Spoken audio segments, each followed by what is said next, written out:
Hello, my name is Vulcan, and this is an overview of Pirates digital strategy game. This game is based on the tabletop card game known as Pirates Constructible Strategy Game, which first released with the game packs known as Pirates of the Spanish Main. Now, this game, being a digital recreation of that game, doesn't necessarily have any of the shipbuilding aspects the card game does, but it has a big chunk of the gameplay aspects. And that's what makes this game appealing, is that you can get ships, play with them in the same manner you would play the board game with, and then, have a collection of ships in your inventory. Which, speaking of, this game has Steam inventory enabled with it. So each ship is a Steam inventory item. That means that you can trade with other people ships that you have unlocked or have gotten. So let me show you the ships I have. Over here you see all the ships that I have. The white numbers represent how many ships I have of that specific type. The yellow numbers represent their point value. So for instance, the Fang here I have 4 of. And that actually is 4 Fangs in my Steam inventory. So if I wanted to, I could trade these or gift them to other people who have this game. So that's really what I believe is the greatest part of this game, aside from the gameplay itself, is the fact that you can trade ships that you don't necessarily have. So let's go ahead and start a local match. Now, being a multiplayer focused game, the intent is to play with other people online. Unfortunately, there's not anyone on. So, the developer has graciously provided the option to play against bots. And that is what we are going to do today. So I'm going to start a single player match. And to best represent the match that you will probably start with if you just purchase the game, we'll go ahead and have a budget of 20. Now, each of these options represents how the game is going to be. So, for example, let's go ahead and set the game mode to domination, because that is what the bots prefer. The bots, unfortunately, do not have programming that really enables them to go after gold. They have evasive maneuvering, they have, maneuvering to take advantage of, shooting, but they're not really programmed to go out and get gold, which was part of the board game anyway, the original intent on playing the game. So this game, in its base form, you fight other ships and you take gold from islands. So domination takes the gold out of the equation. So with domination enabled, we are only going to have 2 islands. We are not going to allow each ship to have its own captain, because that is more of an option for people who don't have crew to be able to have some sort of competitive advantage against people who do, or just make everything even, I should say. And then the treasure isn't going to matter in this game, because again, this is domination, so it doesn't really matter how many chests are on each island. Now, I will explain what these are. Chests are the equivalent to coins, and the value assigned to each coin determines how many, victory points, in essence, you get, how much gold you have. So 1 chest can be worth 2 gold.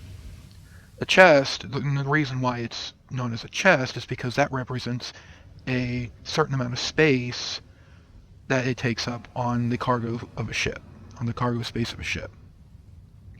So if we look at the Fang, it has, I believe, trying to figure out where it says it has. Yeah, I believe this is cargo space right here. Yeah, it's got 2 slots for cargo, and it moves an L.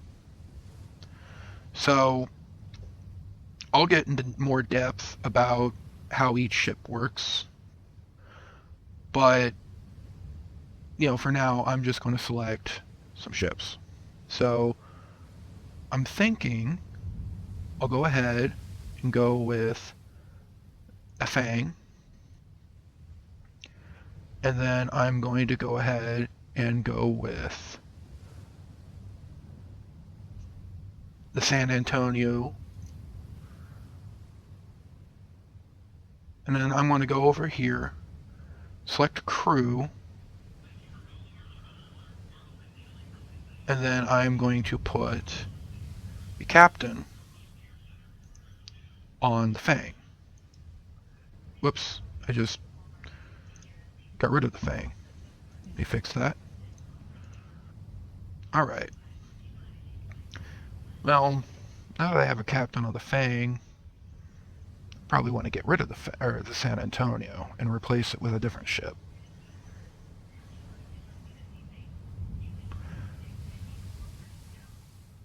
But in this case, I think I'm just going to keep it the way it is. Without a bot, and then I'm going to ready up, and then we can start the game.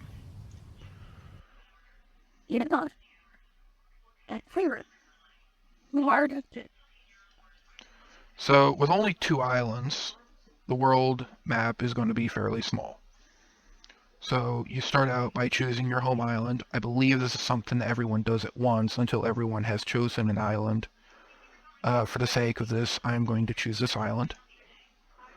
Then you place your ships. As you see, the bot has already placed theirs. So red indicates that it is too far from the island, or is colliding with the island.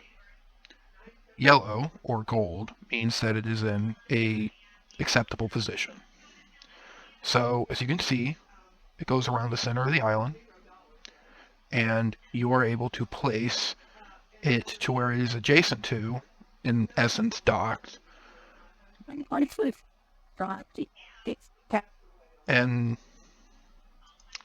there, we got the ships placed. The AI is moving first.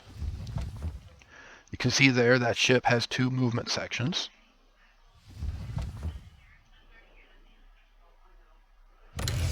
That ship only has 1. So I'm going to zoom in. I'm going to select the Antonio. Because the Antonio does not have a captain, it can only perform 1 action at a time. So, in this case, I'm going to move it here. Now, as you can see, the ship will disappear, or the ghost of the ship will disappear when it is not in a position that is valid for movement. So it'll disappear when it's out of range, and it will turn red if it collides with something. So for this, I'm going to go ahead and park it here.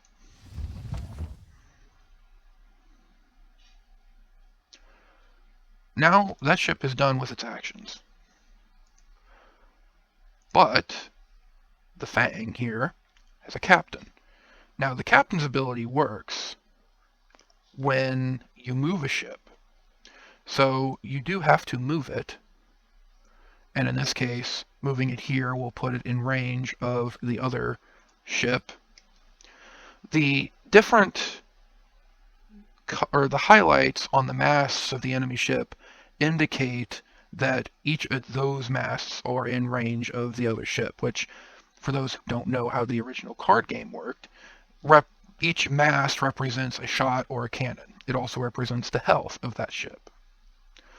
So, because this ship has relatively short range with its rank S cannons, or the white cannons, white is S, red is L,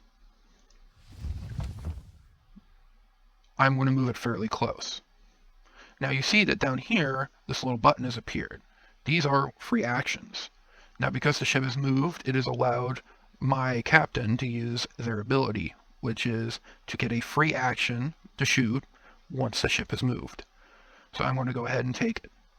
Once you select it, highlight which mast you want to use. In this case, I'll use the front mast. It will show where this mast can shoot. As you can see, it can shoot on either broadside, but it cannot shoot in front or behind it. So I want to shoot this mast by selecting the ship that I want to shoot at. In this case, it hit. Now, the other opposing player would have to select a mast they wish to remove, but because this is a bot, the action was performed automatically. But this isn't done yet. I still have another mast. Shoot actions will continue until you've shot all your masts or you manually end the shoot action. So I'm going to shoot again. In this case, the shot missed. So that is the end of the actions here. Now, what made the San Antonio a little cheaper is that its ability is more of a debuff, in that the ship will actually end its shoot action premature if you roll a 1 on a cannon roll. So you got to be careful. Now, that's the end of my turn. So I go up here, I click end turn. And here, the bot has shot at me and is hit. So I have to choose a mast I wish to remove. I want to remove the mast that has the higher rank, because that means that I'd have to roll a higher die roll in order to hit with it. The ship missed.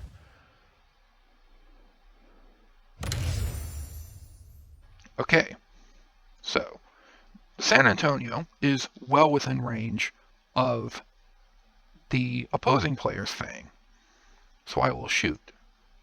You can only perform one action at a time unless it is stated otherwise. So, as you can see, the ship is definitely within the cannon arc and within range. That was a miss. That was a miss. That was a miss. That was a hit. So now this ship is done. Now, this ship can move and shoot. So what I'm going to do is I'm going to move the ship right behind the other Fang, while keeping it out of distance between what I believe might be, I'm not sure what the other ship is. Ooh, that might have put it in range. I don't know. Oh, it doesn't matter. I got the free action. I'm going to use it. I'm going to shoot at the other Fang. In this case, it's a hit. Now, because the enemy ship doesn't have any masts anymore, it cannot perform any actions such as moving or shooting, which means the only real option, aside from just skipping that particular ship, is to scuttle it. I don't know if the AI is going to scuttle the ship, though.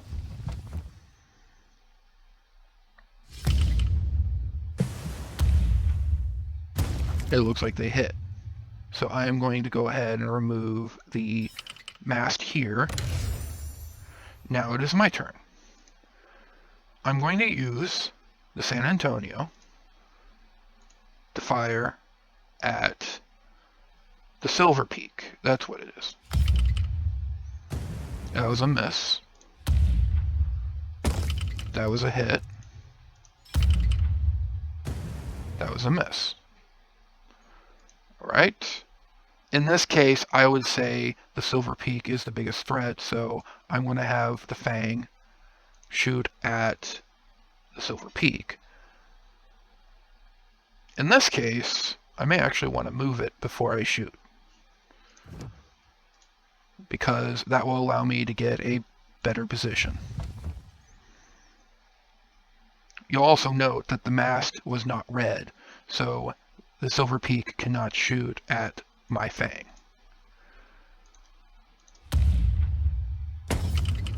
And And there we go. The Silver Peak and the enemy Fang have been demasted. It is now my turn because the bot cannot perform any actions. So, because I'm already in range and they can't do anything, I am just going to shoot. As you can see, the enemy ship sank. This is because it had no masts, and therefore, when it took another hit, it sinks.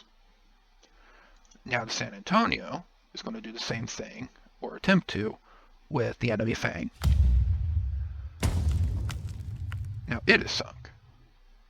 And that's the game. You can see, at the end of this game, the stats, how many ships I killed, how much treasure I had gotten, and as a reward, I received 5 wood. Let's go ahead and talk about wood for a sec. When you come to the shipyard, you'll see that there are chests right here. The ship chest and the crew chest. Now, right now I only have 5 wood, but if I play 2 more games, I can acquire enough wood to buy a chest. When you do buy a chest, an animation will play right here, and it will allow you to open the chest. Well, actually, when you buy a chest, this number will go up, and then when you click open, the animation will play and reveal what you have gotten. So a ship chest will reveal a ship. A crew chest will reveal a crew. These are crew, and these are ships. Crews have different capabilities, but they also have different nationalities, which is important because each ship has its own nationality.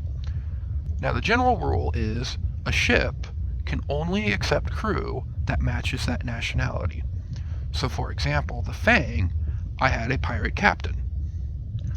Because the Fang is a pirate ship, it could take that pirate captain. However, the Fang cannot take the English captain or the English helmsman that I have. There are exceptions. For example, the Trinidad can use any crew of any nationality, which means that despite it being a Spanish ship, I could in theory put a pirate captain or an English captain or an English helmsman on. Now, these are just the 3 that I have unlocked. There are more crew, and there are also special crew with special abilities. I hope that you have enjoyed this video, and if you have any questions, I urge you to ask them in the comments down below. Like and subscribe, please. It helps me out, and it helps me grow my channel.